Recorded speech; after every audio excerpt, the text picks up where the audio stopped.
Classic Hits, My 105.9 on a Thursday morning, and we welcome a special guest on the phone, the very funny Paula Poundstone. Paula, thank you.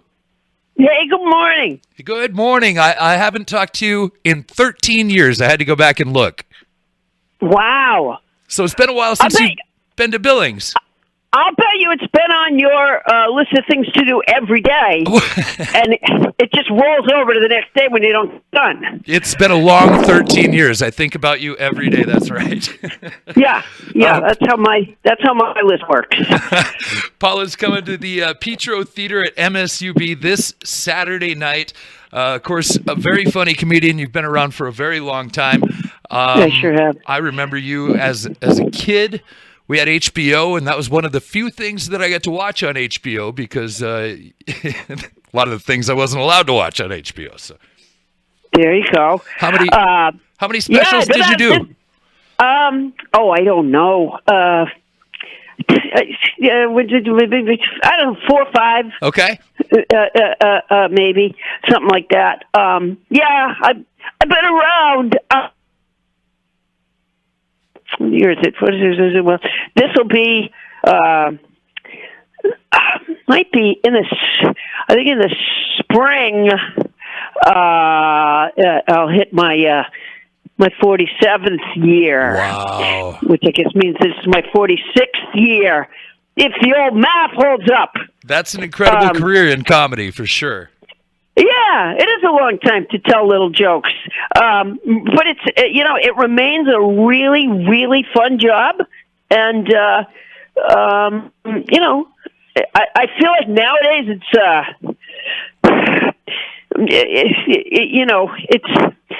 I feel like a first responder. Well, things have certainly changed a lot since you started. I mean, maybe one of my first memories of you is Johnny Carson, which I don't get to talk to a lot of people that spent time with Johnny Carson, so that's very cool. Yeah, I did do Carson a few times. You did Carson a lot. Yeah, you were one of his favorites. Oh no, I definitely wasn't one of his favorites. I mean, I was there, but I was not of his generation, and I feel like when I was there, he had me on. He was gracious enough, but when there was a break, he didn't say a word to me. Well, I've heard that from a lot of comedians. But did he ever ask you to the couch? Oh yeah, went to the couch. So that's the thing. You made it when you made it to the couch. Yeah, isn't that funny that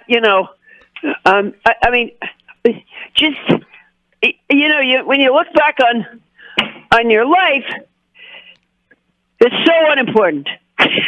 Oh, really? That's not. Yeah, it's just that sort of thing.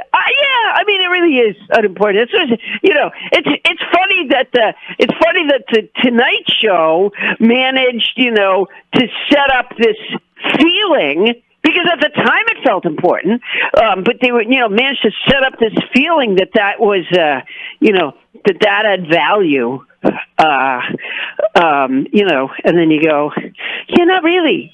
Oh, that's interesting. You think that way. What is the highlight of your career then, when you look back on the 46 years or whatever? It's probably more moments than, than big events exactly. One time I was on an awards show, presenting, and it wasn't televised. It was just, it was a Hollywood thing, the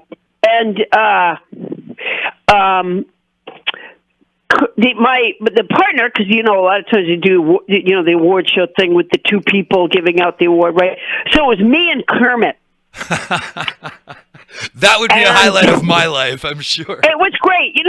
I worked with Kermit a few times, and the thing is, I'm so I love stuff like that, and so I don't think for a minute that there's a human being involved doesn't even occur to me, let alone that there's a human being involved that has to have his hand up for a long, long time and therefore requires breaks. And so poor Kermit had to say to me more than once, like, getting kind of tired. I love that so much. I never expected to bring up a Carson joke, and then you go, Johnny Carson, you know who was cool? Kermit. Oh, wow. Kermit so outcools Carson. And I worked one time, once I was on Sesame Street, and I was on with the Snuffleupaguses. Ah, that's pretty cool. You know, same thing. I just don't have, like, I am childlike. And so I'm standing beside them. You know, we're waiting to walk into, onto the scene. And I reach down and pet one.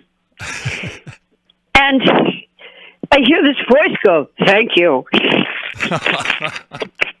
That's great. It was just so not what I was expecting. I was, wait, you mean there's a bird? Wait.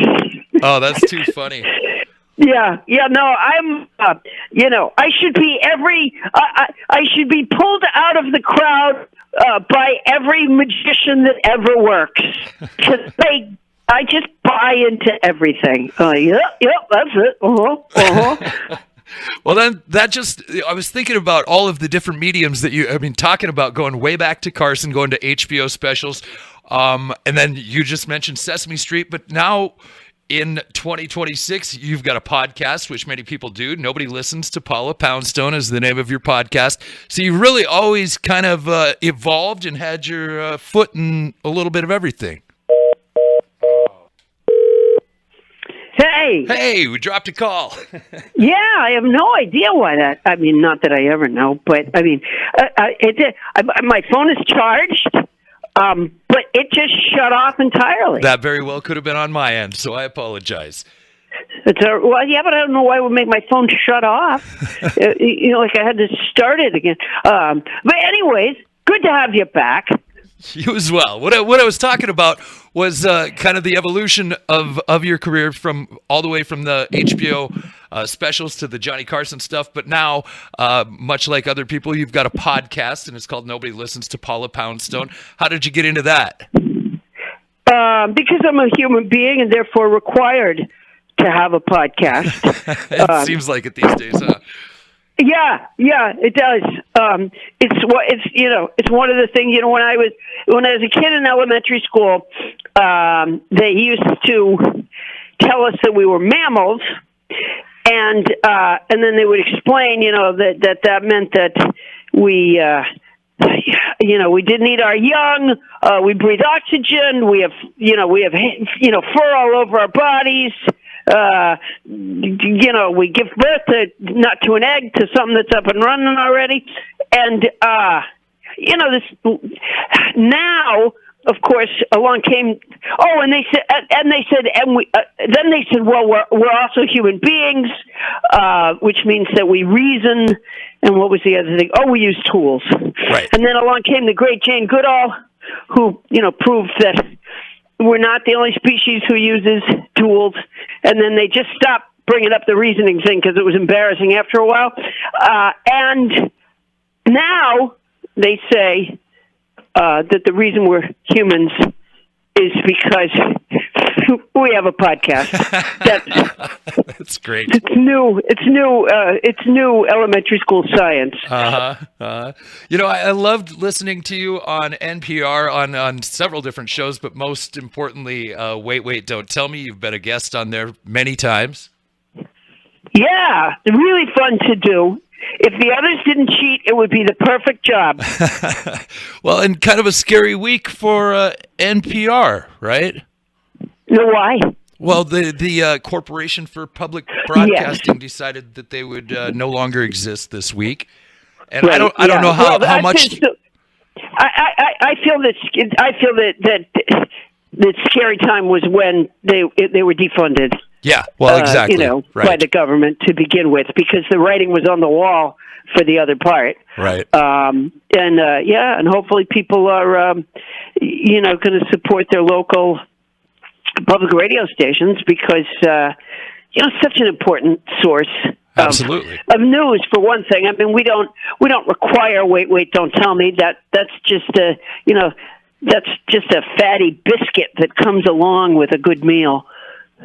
Sure, fun little fill. Yeah. Yeah, but the part of a news organization that's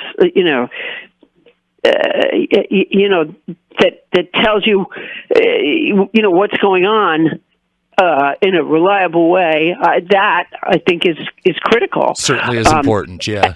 Yeah, and the very fact that the government doesn't want to support it would suggest that they were doing a great job. That's a good point. The last time we talked, which again was 13 years ago, we talked mostly about cats. Imagine that. Yeah. You had 16 at the time. What's the count now? That was me in my heyday. Now I have 11, and if it was all those years ago, then not only do I have 11, but I have an entirely different batch. Oh, I'm sure. Yeah.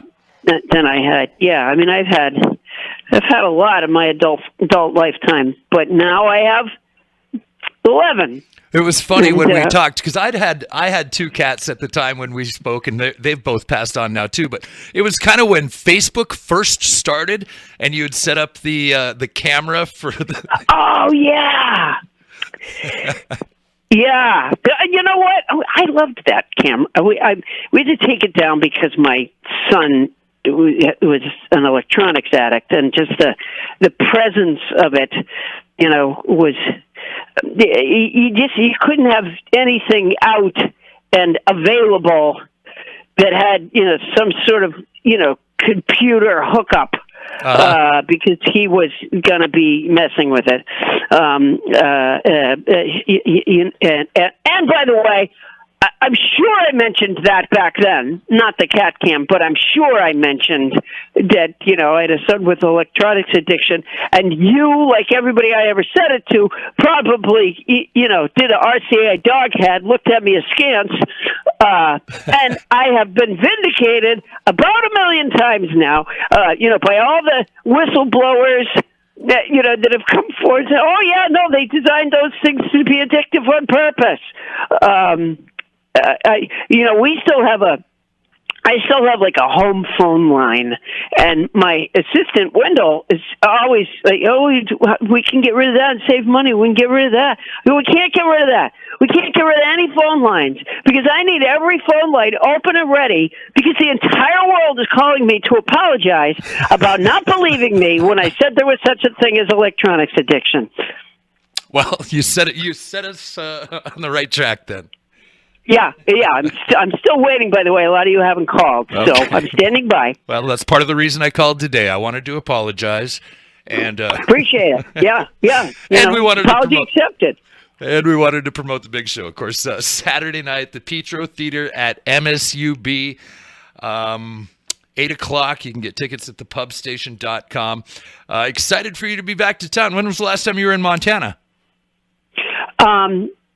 I can't remember anymore. Okay, so you need to come back more often. I go to I go to the Ellen Theater in Bozeman probably most frequently. They ask me there the most frequently of any theater in Montana. But I bet Montana's a big state, and so I've been to a number of places. Awesome. And really look forward to coming back. It's a big, beautiful state, and I want to say this to Montana. A, it's really fun. You should come out. We'll have a great time laughing. But B, I live in California, and I'll be going back to California after I'm done with the show. So I know that makes you like me more than you would like most people who say... Yeah, just in case anybody's concerned, Paula will be on her way back to California after the show. Yeah. So I don't need a lot of dirty looks. All right. Paula Poundstone, Saturday night, 8 o'clock, Petro Theater at MSUB. It was a pleasure to talk to you again, Paula. I'm a big fan and can't wait for the show. I'm flattered. Thank you so much. It was good talking with you. Okay, talk to you again soon. Thanks. Bye.